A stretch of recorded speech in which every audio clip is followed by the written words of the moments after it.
하나님 아버지 은혜와 사랑을 감사합니다. 이 시간에 우리가 예배케 하시고 우리의 모든 것이 하나님의 것임을 고백하며 물질들여 감사케 하시니 더욱 감사합니다. 날마다 우리의 삶이 하나님의 붙드심 가운데 있음을 기억하게 하시고 우리가 소유에 취할 것이 아니라 그 소유를 허락하신 하나님을 바랄 수 있는 믿음의 분량이 분명할 수 있도록 역사해 주시고 바친 손길들마다 그 산업마다 복을 더하셔서 베풀며 꾸어주며 주께 드려 사는 일이 더욱 기쁠 수 있도록 주께서 그 심령들을 주장하여 주시옵소서. 말씀을 듣겠습니다. 말씀이 생명인 줄 믿습니다. 또한 그 말씀이 우리가 어떻게 살지를 가르치는 등불인 줄 믿습니다. 그 말씀을 잘 듣게 하시고 자신에게 적용하게 하시고 또 말씀을 삶의 현장 속에서 살아낼 수 있는 그런 실천이 있게 하여 주시옵소서. 예수님의 이름으로 기도하옵나이다. 아멘. 요한복음 4장 4번째 우연이 아닌 만남에 있어서 알고 믿고 전하고 라고 하는 주제로 말씀을 함께 나누도록 하겠습니다. 본문은 지난 3주 동안 4장 1절로 26절을 통해 설교한 예수님과의 만남과 대화를 통해 예수님이 메시아, 그리스도라는 사실을 알게 된 사마리아 여자에게 일어난 인격 변화와 행동 변화를 소개하고 있습니다. 구원은 인식의 변화를 가져다 줍니다. 그 인식의 변화는 다른 데 있는 것이 아니고 예수님이 누구신가에 대한 전인격적인 반응입니다. 그래서 예수님이 누구신지를 알게 되면 믿음이 발생하고 그 믿음은 자신의 삶의 변화와 또 다른 사람에게 전달하려는 욕구가 일어나게 됩니다. 한 사람이 예수를 만나 인식이 변화되면 그의 알미 바뀌게 됩니다. 믿음이 발생하게 됩니다. 그의 삶이 자신과 다른 사람에게 영향을 끼치게 되어 있다는 거죠. 이것이 성경과 교회의 역사 속에서 예수님을 만난 사람들의 모습이고 오늘 저나 여러분에게 있어야 될 모습임을 믿습니다. 사도행전 22장 15절에 보면 사도 바울이 다메섹에서 주님으로부터 들은 음성이 나옵니다. 내가 그를 위하여 모든 사람 앞에서 내가 보고 들은 것에 증인이 되리라. 뭐에 증인이 된다고요? 보고 들은 것에 증인이 되리라. 그래서 바울은 일평생 동안 이렇게 고백하며 살았습니다. 고린도전서 9장 16, 17절입니다. 만일 복음을 전하지 아니하면 내게 화가 있을 것이로다. 내가 내 자의로 이것을 행하면 상을 얻으려니와 내가 자의로 아니한다 할지라도 나는 사명을 받았노라. 라는 고백 속에서 사도 바울이 일생을 사명자로 산 겁니다. 오늘 본문은 4개의 단락으로 구성되어 있습니다. 먼저는 27절 마을로 갔던 제자들이 돌아옵니다. 그리고 28절로 30절은 마을 사람들에게 증언하는 사마리아 여자가 나오고 31절로 38절은 예수님과 제자들과의 대화가 나옵니다. 그리고 39절로 42절은 마을 사람들에게 일어난 놀라운 변화를 성경이 기록하고 있습니다. 오늘 이 4단락으로 말씀을 나누어서 묵상하면서 함께 은혜 나누기를 원합니다. 첫 번째 단락이 27절입니다. 이제 마을로 갔던 제자들이 돌아왔습니다. 그래서 27절에 이때에 그랬어요. 이때가 언제입니까? 상황적으로 보면 예수님과 사마리아 여자의 대화가 마쳤을 때, 마무리되었을 때입니다. 그런데 우리가 앞에서 몇 차례 말씀을 드렸어요. 예수님의 삶과 사역은 목적이 있고 그 목적은 하나님의 뜻을 향해 있다라는 말씀을 드렸습니다. 그러니까 예수님이 사마리아에 가시고 사마리아 여자와 대화하시고 이 모든 것들이 그냥 우연이 된 게 아니고 예수님의 삶과 사역 속에 이루고자 하는 목적, 곧 하나님의 뜻을 이루고자 하는 그런 사실로 볼 때 이때는 예수님이 제자들로부터 전도의 방해를 받지 않으면서 전도의 실제를 가르칠 수 있는 예수님이 의도한 때라고 볼 수도 있겠습니다. 그래서 그 다음 말씀이 이렇습니다. 제자들이 돌아와서 예수님께서 여자와 말씀하시는 것을 이상히 여겼으나, 이 이상이란 말이 타우마조란 말인데 놀랍게 여겼으나 무엇을 구하시나 하니까 어찌하여 그와 말씀하시나이까 묻는 자가 없더라 그랬어요. 제자들로서는요 이해할 수 없는 일이 지금 되어지고 있는 거예요. 유대 전통에 의하면 납비들이 여자들과 공적으로 대화하거나 가르치는 것이 금지되어 있었고 설령 그 여자가 자기 아내일지라도 해서는 안 된다 라고는 유대 전통을 가지고 있는 거예요. 더군다나 이 여자는 어디 여자예요? 사마리아 여자예요.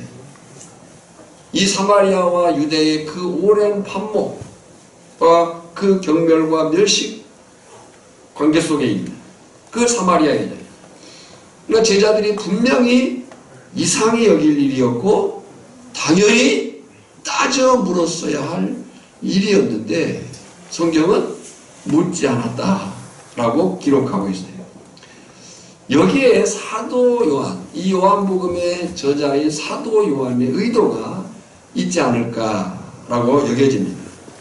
예수님은 당시 권위주의적이며 여성 차별적인 납비의 전통에 규제받으실 분이 아니시다. 오히려 예수님은 모든 사람에게 신적 권위를 베푸시네. 위로부터 오시느니 인자 곧 하나님이시다를 사건으로 나타내주고 있는 거 아닌가라고 하는 사실을 봅니다. 그래서 우리는 요한복음의 설교를 듣는 내내 기억해야 될 것이 뭐냐면 요한복음의 기록 목적이에요. 요한복음의 기록 목적이 요한복음 20장 31절입니다. 오직 이것을 기록함은 너희로 예수께서 하나님의 아들 그리스도이심을 믿게 하려 하며 또 너희로 믿고 그 이름을 힘입어 생명을 얻게 하려 함이라 그랬어요. 세 가지. 예수 그리스도의 정체성, 하나님의 아들 그리스도이심, 두 번째는 믿게 하려고, 그리고 세 번째는 영생을 얻게 하려 함이라. 이 구절은 반드시 암송해야 됩니다. 다시 한번 읽겠습니다. 시작. 오직 이것을 기록함은 너희로 예수께서 하나님의 아들 그리스도이심을 믿게 하려 하며 또 너희로 믿고 그 이름을 힘입어 생명을 얻게 하려 함이니라 그랬어요. 이제 두 번째 단락이 28절로 30절인데 28절로 30절은 이제 마을로 돌아간 이 사마리아 여자가 마을 사람들에게 예수님을 증언합니다. 28절입니다. 여자가 물동이를 버려두고 동네로 들어가서 사람들에게 이르되 내가 행한 모든 일을 내게 말한 사람을 와서 보라. 이는 그리스도가 아니냐. 그들이 동네에서 나와 예수께로 오더라. 자, 표시를 하시기 바랍니다. 물동이를 버려두고 있어요. 그리고 와서 봐라. 그리고 나와 오더라. 물동이를 버려두고 와서 보라. 나와 오더라. 그랬어요. 지금 이야기가 사마리아 여자에게로 다시 집중됩니다. 그리고 예수님과의 대화의 결과, 지금 이 사마리아 여자가 사마리아로 돌아가서 사람들에게 증언한 것은 예수님과 앞에서 나눈 대화의 결과죠. 근데 그 결과가 세 가지 과정으로 진행이 됩니다. 첫 번째는 여자가 마을로 들어갔습니다. 29절에 여자가 물동이를 버려두고 동네로 들어가서 사람들에게 이르되 그랬어요. 지금 이 여자에게는 뭔가 충격적인 흥분과 기쁨이 생긴 거예요. 이 여자가 그 뭔가 충격적인 흥분과 기쁨이 있었기 때문에 우물에 왔던 본래의 목적을 잃어버리고 지금 마을로 돌아간 거예요. 이 사마리아 여자가 우물에 왔던 본래의 목적이 무엇이었어요? 물을 뜨러 왔어요. 근데 아직 물도 뜨지 않았고 마시지도 않았어요. 그런데 그동안의 목마름의 해결책이었던 자기의 그 갈증을 해결하기 위해서 물동이를 가지고 왔는데 그 목마름의 해결책이었던 물동이마저 버려두고 동네로 들어갔다. 왜 그랬을까? 라고 할 때 주석가들은 이 여자가 예수님으로 인한 생수로 인해서 갈증이 해결되었을 것이다. 여러분, 생명이요 영원한 생수이신 예수님은 그 어떤 인생이라 할지라도 그가 가진 어떤 목마름이라 할지라도 완전히 해결해 주시는 분이심을 믿습니다. 아멘. 이사야 44장 3절입니다. 나는 목마른 자에게 물을 주며 마른 땅에 시내가 흐르게 하며 나의 영을 내 자손에게 나의 복을 내 후손에게 부어주리니 그들이 불 가운데서 솟아나기를 시냇가에 버들같이 할 것이라 그랬습니다. 여러분, 저나 여러분이 하나님을 믿습니다. 이 하나님 안에 있는 영원한 생수를 믿습니다. 목마른 자에게 물을 주며 마른 땅에 시내가 흐르게 하며 여러분, 광야를 옥토가 되게 하실 분이 여호와 하나님 뿐이심을 믿습니다. 아멘. 두 번째는 마을로 들어간 여자가 사람들에게 증언합니다. 내가 행한 모든 일을 내게 말한 사람을 와서 봐라. 이는 그리스도가 아니냐. 사실로 이 여자는 사람들 앞에 나설 만한 입장이 못 되었습니다. 그래서 물을 기르러 올 때에도 사람들을 피해서 왔던 거예요. 그리고 예수님은 이 여자의 부정한 사실만 말했을 뿐이에요. 남편이 있냐 데려와라. 없습니다. 다섯이 있지만 지금 남편도 내 남편이 아니다. 이 여자의 부정한 사실만을 말했을 뿐인데 이 여자는 뭐라고 증언해요? 자신이 행한 모든 일을 말했다라고 말하는 거예요. 이것은요, 당시 여자가 받은 충격과 놀라움이 얼마나 컸을지를 반증해 주는 거죠. 여러분, 사실 죄인인 우리가 예수님을 만난 것은 충격적인 사건입니다. 이 여자의 외침이 지금 보면요, 그렇게 깊이 있고 정리된 증언이 아니에요. 물론 신학적인 어떤 논리를 말하고 있는 것도 아니에요. 또 직접적이지도 않고요, 가정법적인 증언이에요. 와서 봐라. 그리스도가 아니냐라고 얘기를 하는 거예요. 왜 그랬을까요? 두 가지 이유를 생각할 수가 있겠습니다. 그 두 가지 이유의 배경은 사마리아와 유대인 간의 그 반목을 의식한 거예요. 그래서 그 두 가지 이유 중 첫 번째는 자신에 대한 사마리아인들의 부정적 이해가 있었기에 이 여자가 어떤 여자인지를 안단 말이에요. 자신에 대한 사마리아인들의 부정적 이해가 있었기에 그들이 예수님을 직접 만나서 확인하기를 기대했을 것이다. 또 두 번째는 오랜 역사 동안 적대적 관계에 있던 유대인에 대한 감정적 거리감을 피하기 위해서였을 것이다. 그런 거예요. 그래서 와서 봐라. 내가 이 예수를 만났지만 너희가 와서 봐라. 그리스도가 아니냐를 확인해라. 여러분, 이 장면은 요한복음 1장에서 예수님을 먼저 만난 빌립이 회의적인 나다나엘에게 한 말이에요.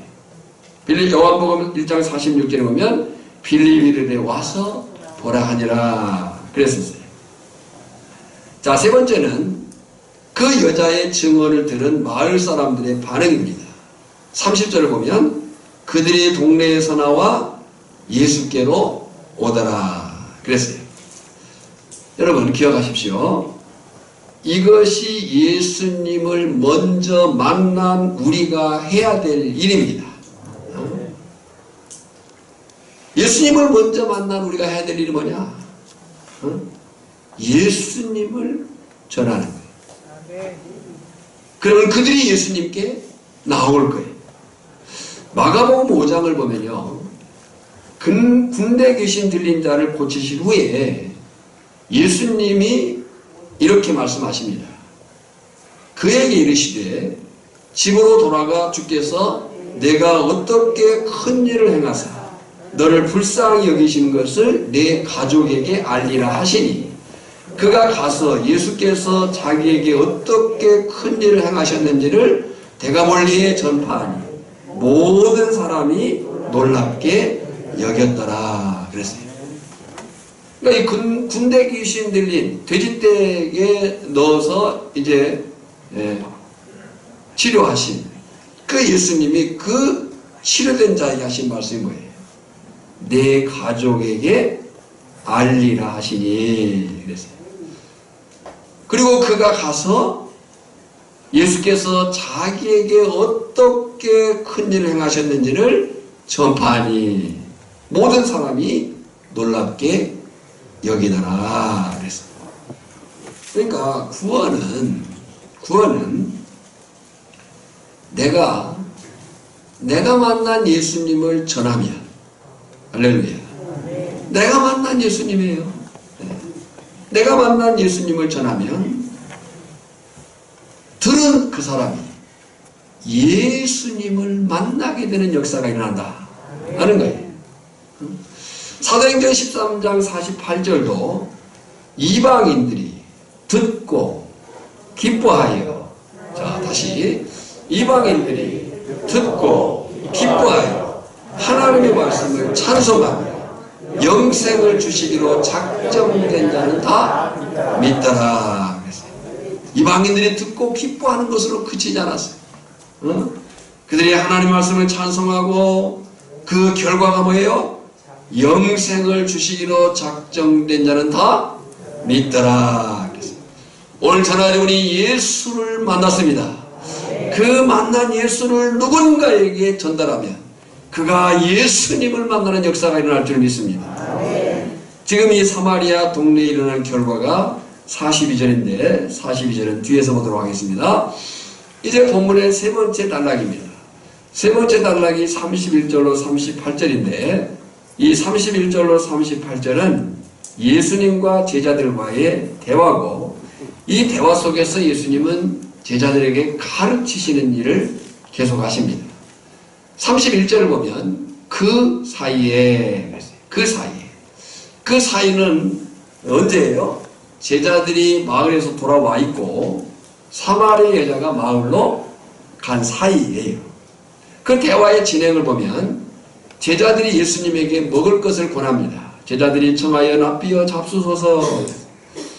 그러자 예수님이 자기 양식이 따로 있다고 말씀을 하셔요. 내게는 너희가 알지 못하는 먹을 양식이 있느니라. 제자들이 수군거렸어요. 아니 누가 먹을 것을 갖다 줬는가? 라고 서로 말했다라고 말해요. 제자들이 서로 말하되 누가 잡수실 것을 갖다 드렸는가 하니 그랬어요. 그러니까 있을 수 있는 대화잖아요. 지금 제자들은 마을에 뭐하러 갔어요? 음식을 구하러 갔어요. 그 사이에 사마리아 여자와 예수님의 대화가 있었고 제자들이 돌아왔고 사마리아 여자들은 마을로 갔어요. 거기 제자들과 예수님이 지금 대화한 건데 마땅히 있을 수 있는 대화예요. 그런데 여기서 예수님께서 다른 말씀을 하시는 거예요. 제자들에게 자신의 참된 양식이 있다. 나에게는 참된 양식이 있다. 그렇게 말씀하시면서 그 참된 양식과 사역에 대한 설명을 하십니다. 34절로 38절에. 근데 이 예수님이 말씀하시는 참된 양식과 사역을 두 가지로 관찰할 수가 있어요. 첫 번째 관찰은 예수님의 참된 양식입니다. 여러분 마태복음 4장 4절에 보면 예수님이 이렇게 말씀하셨어요. 사람이 떡으로만 살 것이 아니요 하나님의 입으로부터 나오는 모든 말씀으로 살 것이니라. 사람은 음식만 먹어서 사는 존재가 아니다. 떡으로만 사는 존재가 아니다. 하나님의 입으로부터 나오는 모든 말씀으로 살 것이다. 그리고 오늘 본문 34절에 나의 양식은, 이 양식이란 말이 브로마란 말이에요. 음식이에요. 나의 양식은 그랬어요. 그 다음 말씀이 뭐예요? 나를 보내신 이의 뜻을 행하며 그의 일을 온전히 이루는 것이니라. 그러니까 예수님이 말씀하신 참된 양식은 단지 음식이 아니었어요. 예수님 말씀하신 참된 음식은 하나님의 말씀, 하나님의 일이었어요. 근데 이 참된 양식을 말씀하실 때에 우리가 두 가지 요소를 살필 수가 있습니다. 그 첫 번째, 예수님이 말씀하신 참된 양식이 뭐냐? 첫 번째, 하나님을 향한 초점입니다. 여러분, 예수님은요, 어떤 경우에도 하나님의 뜻이 우선이었어요. 예수님은 어떤 경우에도 누가 최우선이었다고요? 하나님의 뜻이. 이것이 우리가 가져야 될 삶의 우선순위임을 믿습니다. 마태복음 6장 33절에 그런즉 너희는 먼저 그의 나라와 그의 의를 구하라. 그리하면 이 모든 것을 너희에게 더하시리라. 이 먼저와 그리하면을 지키는 것이 우선순위의 삶이에요. 근데 우리는 자꾸 이것을 바꾸려고 해요. 성경은 분명하게 말씀해요. 그런즉 너희는 먼저 그의 나라와 그의 의를 구하라. 그리할 때 이 모든 것이 너희에게 더해질 것이다. 근데 우리의 자꾸의 혼돈이 뭐냐면 내가 뭔가 되면 하나님을 위해 살겠습니다 라고 말하고 싶은 거예요. 아니에요. 지금 예수님이 말씀하신 참된 양식의 1번이 뭐냐면 우선순위. 예수님은 어떤 경우라도 하나님의 뜻이 우선이었다 하는 거예요. 두 번째는 이 참된 양식에 있어서 우리가 관찰할 것은 소명에 대한 신실함이에요. 소명이 뭐예요? 부르심이에요. 예수님은 자신을 부르신, 보내신 하나님의 뜻에 항상 신실했어요. 그래서 그의 삶과 사역이 요한복음 17장 4절에 가서 보면 하나님을 영화롭게 했다라고 기도해요. 자, 앞에서 말씀드렸어요.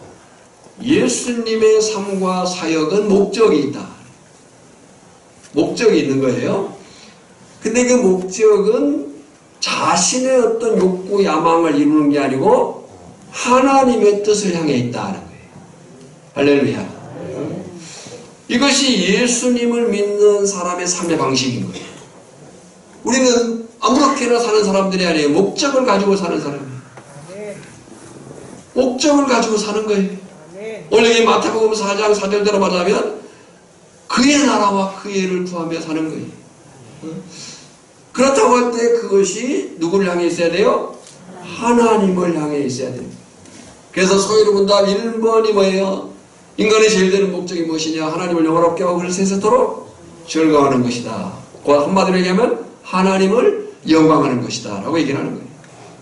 그러니까 예수님은 이 자신의 부르심에 신실했다. 그리고 그 신실한 주님의 삶과 사역이 요한복음 17장 4절에 예수님의 대제사장적 기도 아닙니까? 요한복음 17장은. 그 기도를 통해서 예수님은 이렇게 기도해요. 요한복음 17장 4절입니다.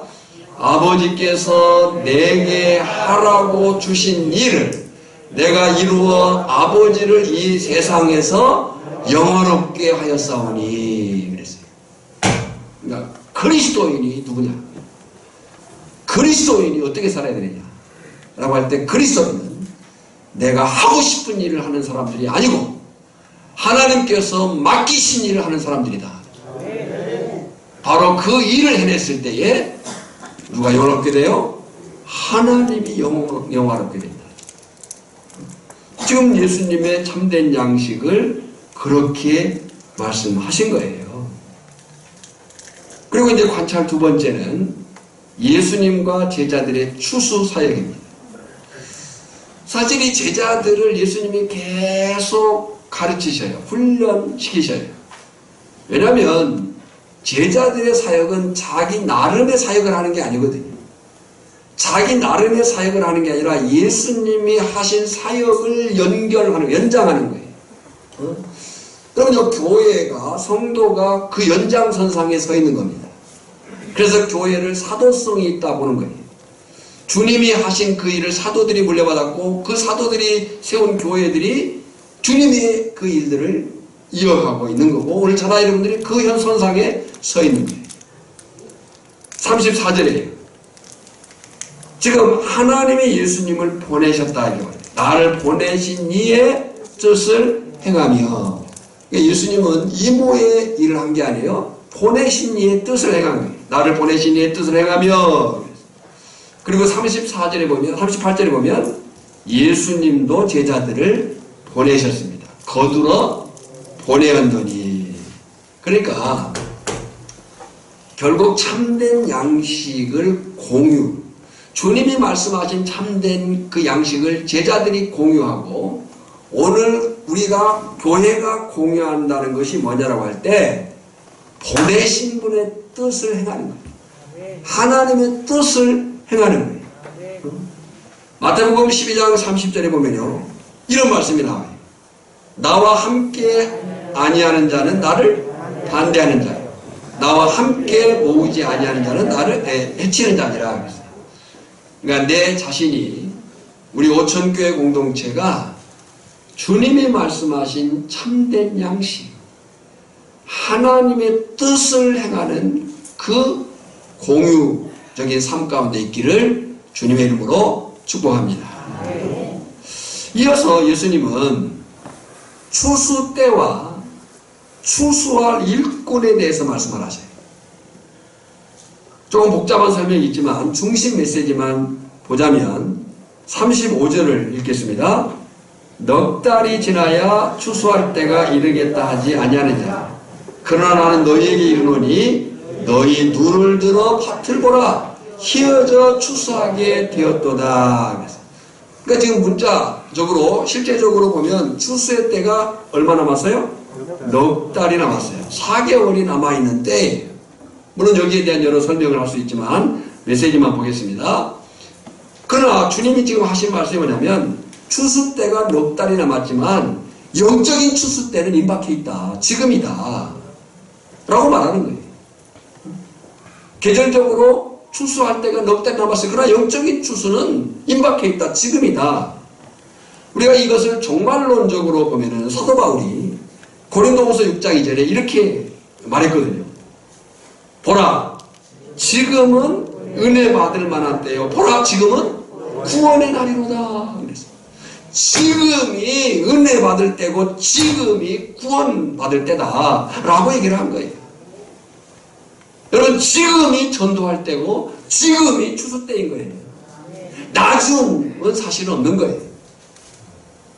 내일은 우리의 날이 아니에요. 좀 더 있다가 아니에요. 지금이에요. 37절에 한 사람이 심고 다른 사람이 거둔다는 말이 옳도다. 여기 한 사람, 다른 사람에 대한 또 여러 해석이 있어요. 그런데 이제 본문의 진행과 연결해서 보면 지금 한 사람은 예수님일 수 있어요. 다른 사람은 사마리아 여자라고도 볼 수 있어요. 중요한 건 38절이에요. 38절에 보면 내가 너희로 노력하지 아니한 것을 거두러 보내었느니 다른 사람은 노력하였고 너희는 그들이 노력한 것에 참여하였느니라. 내가 너희로 뭘 거두러 보내요? 노력하지 않은 것을 거두러 보냈대요. 그런데 누가 그 노력을 이미 했어요? 다른 사람. 구약의 선지자들과 또 예수님과 기타의 여러 복음의 증언자들이 이미 그 노력을 했어요. 여러분, 우리 오천교회가 109년이라고 하는 역사 속에서 그 처음 복음의 씨앗을 뿌리게 된 한희수 장로님을 비롯해서 그 오랜 역사 동안 누군가의 땀과 눈물과 수고와 희생과 아픔과 그 일들의 것들이 있었을 거예요. 네. 다른 사람들은 노력하였고, 근데 그 다음 말씀이 뭐예요? 너희는 그들이 노력한 것에 참여만 하면 된다. 이런 면에서 전도는 쉽습니다. 전도는 쉽습니다. 이미 지금 주님 말씀하셨잖아요. 너희로 노력하지 아니하는 것을 거두러 보냈다. 이미 심은 분이 계시고 노력한 사람들이 있을 거예요. 거기에 우리는 뭐만 하면 돼요? 참여만 하면 된다는 거예요. 지금 제자들이 예수님과 사마리아 여자 그리고 사마리아 사람들을 통해서 그 영적 추수의 실제를 경험하고 있는 겁니다. 한번 따라서 하십시오. 전도는 쉽다. 자, 쉬운데 좀 목소리가 작아요. 전도는 쉽다. 하기만 하면 된다. 지금이 전도할 때다. 전도는 쉽다. 하기만 하면 된다. 지금이 전도할 때다. 여러분요, 요즘 한국교회에 지난 주간의 목장 기도회 때도 마찬가지고 또 지역에서 목사님과의 대화할 때도 마찬가지고 또 우리 스스로도 생각해 볼 때에 과연 한국교회가 우리 지역교회가 5년 후 10년 후 어떻게 될까에 대한 얘기가 화두예요. 지금 우리만이 아니고요, 도시의 많은 교회들도요 거의 60-70% 이상이 노령화되어 있고요. 이런 상황을 얘기를 해요. 어쩔 수 없는 거예요. 현재 우리가 갖고 있는 이 상황이라는 5년 후 10년. 근데 그것이 한국교회의 화두고 우리 지역교회의 현실이고 우리 교회도 그 사실 속에서 자유할 수가 없어요. 지난주에도 말씀을 드렸지만 그러나 우리가 5년 후 10년 후를 분명히 기도하고 준비해야 돼요. 준비하고 기도해야 돼요. 그런데 여기서 우리가 놓쳐서는 안 될 것이 뭐냐면 그 준비를 가장 잘하는 것이 뭐냐. 5년 후 10년 후를 우리가 바라보고 준비하고 기도해야 됩니다. 이건 우리뿐만 아니고 이 지역과 한국교회의 지금 현실로 부딪혀 있는 상황이에요. 그런데 그 준비를 가장 잘하는 것이 뭐냐? 지금 전도하는 거예요. 지금 전도하는 거라고요. 지금 전도하지 않으면서 5년, 10년 후를 걱정한다? 그것은 의미가 없어요. 우리가 지난 시간을 보면요, 5년 전, 10년 전에 지금이 이렇게 될 상황을 다 알았습니까? 몰랐습니다. 그럼 앞으로도 마찬가지. 그러니까 새겨 우리가 붙들어야 되는 거예요. 5년 후, 10년 후 우리가 준비하고 기도해야 됩니다. 기도하고 준비해야 됩니다. 제가 7월, 이제 6월 다시마 작업이 끝나면 7월에 좀 더 우리가 활동을, 움직임을 좀 가져야 되지 않을까 하는 준비를 하고 있습니다. 지금 전도하지 않습니다. 우리가 5년 후 10년을 걱정하는 쓸데없는 염려에 지나잖아요. 다른 말로 얘기하면 나 때문에 예수 믿는 사람이 지금 있어야 되는 거예요. 때문에 누군가가 이 마을에서 예수를 믿게 돼야 되는 거예요. 한번 스스로에게 물어보세요. 나 때문에 우리 교회 교인 중에 예수 믿는 사람이 있는가? 없다면 우리가 한번 심각하게 생각을 해야 되는 거예요. 내가 100번 입으로 외치는 거 별 의미가 없는 거예요. 따라합시다. 나 때문에. 소리가 작아졌어요. 너무 주눅 들지는 마세요. 나 때문에 동천, 서천, 청성마을에 누군가가 예수 믿게 하옵소서. 누군가가 라고 할 때 떠오르는 사람이 전도의 대상자인 줄 알고 기도하고 그에게 복음을 전하기를 주님의 이름으로 축복합니다. 그러니까 5년 후 10년 후를 가장 잘 준비하는 것은 지금 전도하는 거예요. 나 때문에 누군가가 예수를 믿는 사람이 있어야 되는 거예요. 오늘 우리 오천교회 역사에 그런 일이 일어나기를 주님의 이름으로 축복합니다. 네. 이제 마지막 네 번째 단락 39절로 42절입니다. 사마리아 여자의 증언으로 인해서 사마리아의 많은 사람이 예수를 믿게 되었다. 오늘 우리 교회 공동체 안에 이 마을 안에 이 사마리아에 있었던 역사가 일어나기를 소망합니다. 사마리아 여자가 증언했습니다. 사마리아의 많은 사람들이 예수를 믿었다. 39절입니다. 여자의 말이 내가 행한 모든 것을 그가 내게 말하였다 증언하므로 그 동네 중에 많은 사마리아인이 예수를 믿는지라. 할렐루야. 여러분, 예수님을 만난 한 사람의 변화와 행동은 또 다른 사람에게 영향을 주기에 충분합니다. 그러니까 우리가 복음을 전하면요, 또 예수를 만난 변화된 삶이 있다면 그 효과는 생각보다 크다는 거죠. 마을 안에서 우리가 어떻게 사느냐가 이 마을의 영적인 분위기와 영적인 흐름을 바꿀 수 있다. 저나 여러분이 한 주간 동안 마을 사람들과의 관계 속에서 어떻게 사느냐가 이 마을의 영적인 분위기, 영적인 흐름을 달리할 수도 있다는 거예요. 그리고 우리가 이 말씀을 통해서 보아야 될 것은요, 복음을 받을 것 같은 사람이 아니고요, 절대로 믿지 않을 것 같은 사람이 오히려 예수님을 만날 수도 있다. 우리가 단정하지 마세요. 쓸데없는 확신이에요. 그것은 저 사람은 누구는 아무개는 절대로 교회 안 나올 거예요. 이건 잘못된 확신이에요. 지금 보세요. 4장 1절에 보면 예수님이 왜 유대에서 떠나오셨어요? 예루살렘에서 정작 유대인들이 예수님을 거절했어요. 그런데 지금 사마리아인들이 예수님을 받아들이고 있는 거예요. 주목할 것은 전도자의 역할은 사람들에게 내가 만난 예수님을 말해주면 되는 거예요. 다시 따라합시다. 전도는 사람들에게 내가 만난 예수님을 전달해주면 된다. 내가 만난 예수, 난 예수님 만나 너무 좋아. 뭐 다른 내용을 구체적으로 잘 모르고 뭐 말하지 않을 수도 있어요. 근데 내가 만난 예수님이 좋다는 사실, 그리고 그 예수님을 만난 그 만남의 조음이 우리의 삶에, 우리의 말에 있으면 되는 거예요. 그러면 그가 예수님을 만나게 되는 역사가 일어날 줄 믿습니다. 고 하용조 목사님, 오늘의 교회를 담임하셨던 하용조 목사님의 설교 중에 하신 말씀이 있어요. 같이 한번 읽을까요? 이제 하나님은 변화된 한 사람을 통해 세상을 뒤집어 놓을 것입니다.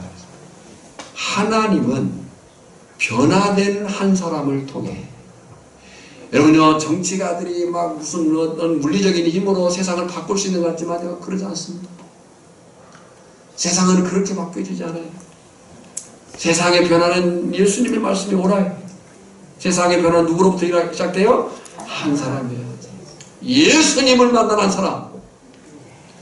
그 예수님을 만나는 한 사람이 저나 여러분의 길을 주님의 이름으로 축복합니다. 놀라운 것은 오랜 역사 동안 반복했던 사람들에게 변화가 일어났습니다. 사마리아인들이 예수님을 믿을 뿐만 아니라 이제 영적 친교와 생명의 말씀을 사모해가지고 예수님에게 더 머물러 달라고. 사실 예수님도 사마리아를 안 지나갔어야 되고 빨리 지나갔어야 되고 사마리아인들도 유대인을 볼 때 그렇게 대했어야 되죠. 근데 예수님을 믿게 된 그들이 예수님과의 영적인 친교가 더 사모된 거예요. 더 머물러 달라고 간청하고 예수님이 사마리아에 이틀이나 더 머무십니다. 실제로 사마리아인들이 더 머물러 달라고 하고 예수님께서 이틀을 머무신 것은요, 그동안의 역사적인 그 오랜 역사적인 배타 관계에서 보면요, 놀라운 일이 아니었습니다. 사실적이에요. 같이 읽어볼까요? 사마리아인들이 예수께 와서 자기들과 함께 유하시기를 청하니 거기서 이틀을 유하시며. 이제 믿는 자가 더욱 많아졌어요. 그런데요, 그들이 예수님을 믿는 이유가, 지금 여자로 인해서 믿는 사람이 생각이 생겼어요? 예수님 만나고 많아졌어요? 근데 그들이 예수님을 믿는 이유가, 예수님 믿는 근거가 달라졌어요. 41절이에요. 예수님의 말씀으로 말미암아 믿는 자가 더욱 많아. 할렐루야. 사마리아 여자의 증언으로 그들이 예수님께 나왔고 믿었지만 이제 그들의 믿음의 이유와 믿음의 근거가 바뀌었어요. 예수님의 무엇으로? 말씀으로 말미암아. 여러분, 우리가 무엇 때문에 또 누구 덕분에 교회 나올 수 있고 예수님을 믿게 될 수 있습니다. 감사한 일이고 감사해야 되죠. 그러나 무엇 때문에, 누구 때문에, 언제까지 신앙생활 할 수는 없습니다. 누구 때문에, 무엇 때문에 교회 나오게 되고 예수님을 믿게 된 것이 감사하고 감사한 일이지만, 그러나 언제까지 무엇 때문에, 누구 때문에 신앙생활 할 수는 없어요. 예수님 때문에, 말씀 때문에 그 신앙으로 우리가 나아가야 돼요. 시인의 기도가 그거예요. 시편 119편 133절. 나의 발걸음을 주의 말씀에 굳게 세우시고 어떤 죄악도 나를 주관하지 못하게 하소서. 나의 발걸음을 어디에 굳게 세워요? 주의 말씀에 굳게 세우시고. 또 지혜자의 교훈이에요. 잠언 16장 20절에 같이 읽습니다. 삼가 말씀에 주의하는 자는 좋은 것을 얻나니 여호와를 의지하는 자는 복이 있느니라. 뭐에 주의하는 자가 좋은 얻어요? 말씀에 주의하는 자는. 말씀에 주의하는 자. 계시록 1장 3절은요 종말론적인 경고입니다. 이 예언의 말씀을 읽는 자와 듣는 자와 그 가운데 기록한 것을 지키는 자는 복이 있나니 때가 가까웁니다. 이 개역개정 성경이 번역을 조금 잘못했습니다. 이 예언의 말씀을 읽는 자와 듣는 자들과 그 가운데 기록한 것을 지키는 자들은 복이 있나니 때가 가까웁니다. 그러니까 누구 때문에 무엇 때문에 교회 올 수 있습니다. 오게 해야 됩니다. 믿을 수 있습니다. 믿게 해야 됩니다. 그러나 우리의 신앙이 언제까지 누구 때문에 무엇 때문에 일 수는 없다. 이제는 예수님 중심, 말씀 중심으로 나아가야겠다. 어떤 흔들림이 있다 할지라도, 누가 뭐라 한다 할지라도 우리의 신앙이 예수님과 말씀에 집중이 있어야 된다. 보십시오. 사마리아 사람들의 변화가 너무 분명해요.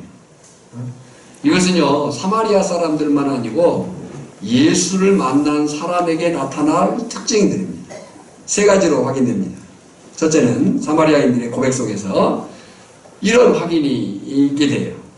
첫째는 우리가 예수를 믿는 것은, 예수님을 믿는 것은 이제 너나 내가 한 말 때문이 아니다. 42절 상반절이죠. 그 여자에게 말하되 이제 우리가 믿은 것은 내 말로 인함이 아니니. 우리가 예수님을 믿는데 이제 내 말 때문이다. 내 말로 인해서 예수님께 나온 건 사실이지만 내 말 때문에 믿는 건 아니다. 그리고 두 번째 확인은 우리가 예수님의 말씀을 직접 들었다. 42절 중반절에요. 이는 우리가 친히 예수님께 듣고. 여러분 이 시간에 하나님의 말씀을 들을 때에 단지 목사의 목소리로 듣지 마시고 주님의 음성으로 들으시길 바랍니다. 하나님의 말씀이 주어질 때에 그 하나님의 말씀이 우리의 심령을 치는 천둥소리가 되어야 됩니다. 주님의 음성으로 들어야 되는 거예요. 세 번째는 그가 이 참으로 세상의 구주시다. 이 사마리아인들에게 일어난 변화입니다. 그가 세상의 구주신 줄 알미라. 이게 안다는 말이 에이도라 말이 자각했다. 이제 깨달았다. 그가 세상의 구주신 줄 알미라 하였더라. 아멘. 바라기는 오늘 저나 여러분 모두가 예수님이 우리의 구주요 주님이신 것을 알고 믿고 전하는 삶에 있어서 더욱 분명해지기를 주님의 이름으로 축원합니다. 우리 말씀 생각하면서 찬양할 터인데요. 찬양 듣고 함께 하겠습니다. 은혜 더 주시네. 내 짐이 누를 때, 내 짐 누를 때 주님 은혜 더 주시오. 나아갈 때 주님 힘주시네. 환란이 클수록 긍휼도 주시고 은실은 당할 때 평안 주시네. 내가 더 이상 견딜 수 없게 될 때,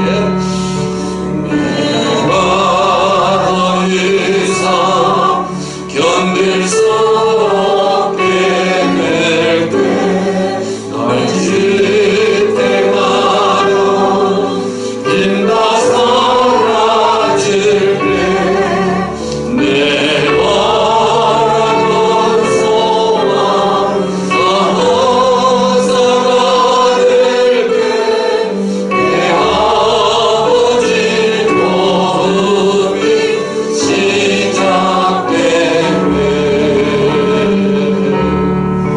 그 사랑만 없고 그 은혜 끝없네. 그 오늘을 사랑이 없지 않을까. 내 주 예수는 풍성함으로 넘치게 주시며 늘 더해주신 주 사랑 하셨고 주 은혜 끝없네. 그 사랑 한없고 그 은혜 끝없네. 그 사랑이 어찌 할까.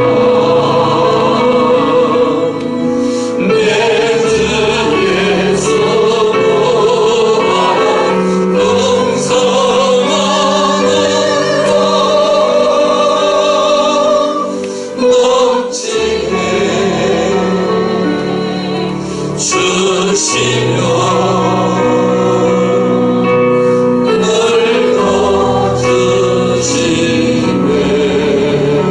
늘 거주시네. 우리 시간에 함께 마음을 모아서 기도하기를 원합니다. 우리에게 사랑을 무한함으로 넘치게 해주시며 늘 더 주시며 그 생수 되신 주님 앞에 내 삶을 내놓고 함께 이 시간에 기도하기를 원합니다. 다 같이 기도하겠습니다. 하나님 아버지 은혜와 사랑을 위해서 감사와 영광과 존귀를 내가 만난 예수 그 예수 안에 있는 생명 생수 하나님 어머니를 감사하고 다른 사람들에게 이 생명 전달할 수 있는 거룩한 사명이 있으시고 아버지 하나님 날마다 은혜를 주시고 주시는 하나님 감사합니다. 엎드려 믿음으로 사는 삶에 실제가 수고하시고 날마다 우리의 삶이 말씀 안에서 승리하는 삶이 될 수 있도록 성령으로